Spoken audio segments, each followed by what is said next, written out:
అలా స్పీడ్గా వెళ్ళి హాస్పిటల్ ముందే కారు ఆపి హాస్పిటల్లో పనిచేస్తున్న వాళ్ళ సహాయం కూడా తీసుకోకుండా కారు దిగి వెంటనే ఆమెను తన 2 చేతులతో ఎత్తుకొని డాక్టర్ డాక్టర్ అంటూ గట్టిగా పిలుస్తూ హాస్పిటల్లోకి పరుగు పెడతాడు.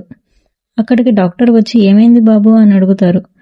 డాక్టర్ మా అక్క నొప్పులతో కళ్ళు తిరిగి పడిపోయింది అని చెప్పగా, అయ్యో బాబు తొందరగా వెళ్ళి ఆ రూమ్లో బెడ్ మీద పడుకోబెట్టు అని డాక్టర్ చెప్తారు. డాక్టర్ కూడా గుణ వెనకాలే పరిగెత్తుకుంటూ వెళ్ళి వెంటనే బయట ఉన్న కాంపౌండర్తో, రంగయ్య వెంటనే ఎమర్జెన్సీ టీంని ఇక్కడికి రమ్మని చెప్పు అని డాక్టర్ గట్టిగా అరవగానే, సరే మేడం అని రంగయ్య వెళ్ళి ఎమర్జెన్సీ టీంతో మేడం పిలుస్తుందని చెప్తాడు. అప్పుడు అక్కడికి వచ్చిన టీం మొత్తం ఆపరేషన్ చేయడానికి రెడీ చేస్తూ ఉంటారు.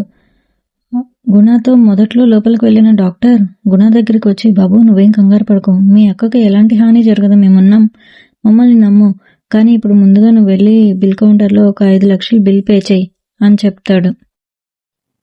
మీకు ఈ కంటెంట్ నచ్చితే ప్లీజ్ లైక్, షేర్, సబ్స్క్రైబ్. నీతో ఒక కథ.